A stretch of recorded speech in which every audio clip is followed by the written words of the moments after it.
Hi, my name is Caren Robertson, and I love Swahili music. I love hearing the African choir, and JJ does such a good job with the music. I first met JJ in 2004 when I went with a group from Christ Chapel to present a women's leadership conference in Tanzania, and he played the keyboard for us there. We arrived in Tanzania on Sunday morning, and it was so exciting, so much to see, and we just pinched ourselves that we were really in Africa. But by Wednesday, I wanted to go home, and I didn't care if I ever came back to Africa. But after I got home, God did a work in my heart, and as I thought about the experience, I just became more and more excited, and I would wake Joe up at 4 in the morning talking about what had just happened, about the women, about their joy, their hearts, about the graciousness of such an impoverished country. And I just got more and more excited, and Joe said, "That's fine. You can go back to Africa." And I had told him how fun it was and that he would need to go. He said, "You can go back, that's no problem, but I will never go to Africa." Well, never say never. 2 years ago, 2 years later, I found myself and Caren and we're heading on a plane, we're heading to Africa. We're heading to Addis Ababa, Ethiopia. We were asked to go there and just do a fact-finding tour and learn a little bit about it. While we're there, we find out about an orphanage that they want to get built, far out, 3 hours out from the capital city. I saw that as a great challenge and very interested, and said that we would take on that challenge of designing and building the Kidmia orphanage. It took a couple of years to get it done, and in that process, people would come up and ask us if we could help them with other things. A lot of adoptive families would come and wanting to help someone that they had met while they were in country picking up their children. Other adopted children would want to help the people and their friends still in the orphanage that didn't get adopted. And we would do what we could. We'd do research for them, find ways to help them. Also during this time period, we hooked up with St. Matthew's Church in Burleson, Texas. We worked with Pastor Rick, and we worked with a lot of their team and became their coordinator. They wanted to be very active in Ethiopia, and we loved the opportunity to coordinate and help get their projects done.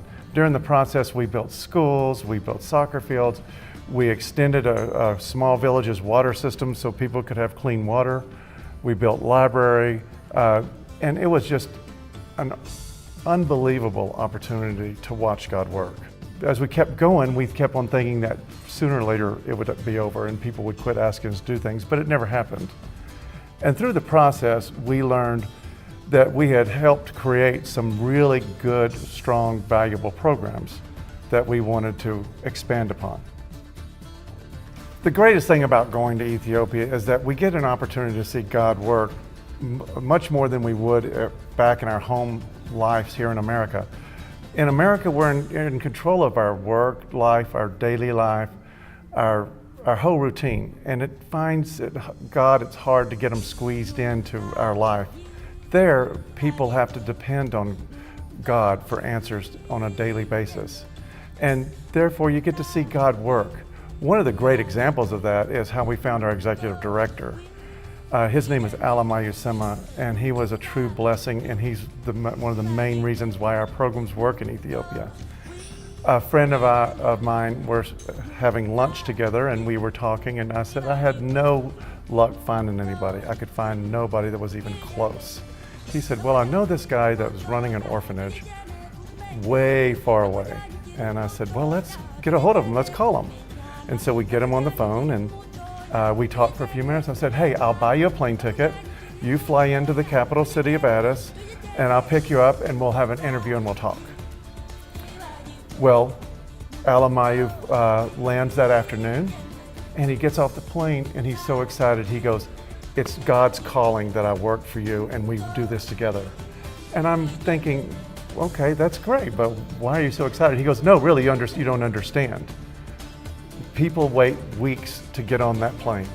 That plane only holds 6 people.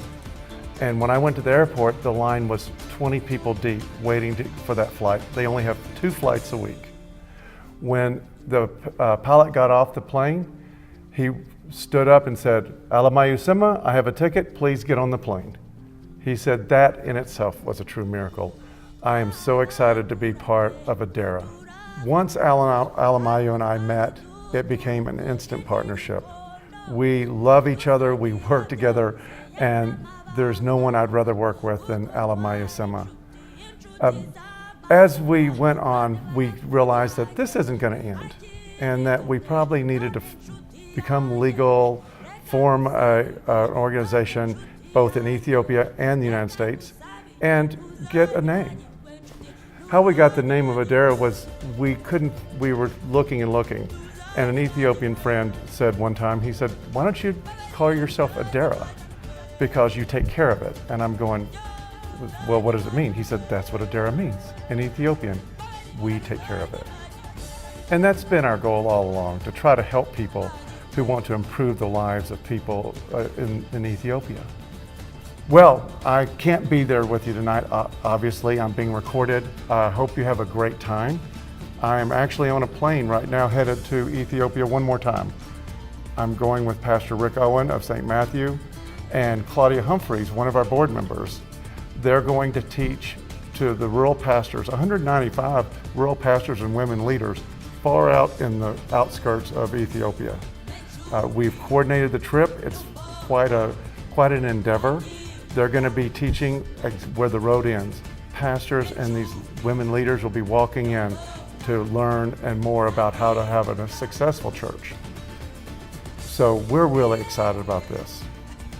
I want to just thank you so much for coming and sharing your time with us and spending a little bit of time learning a little bit more about what we're doing in Adera.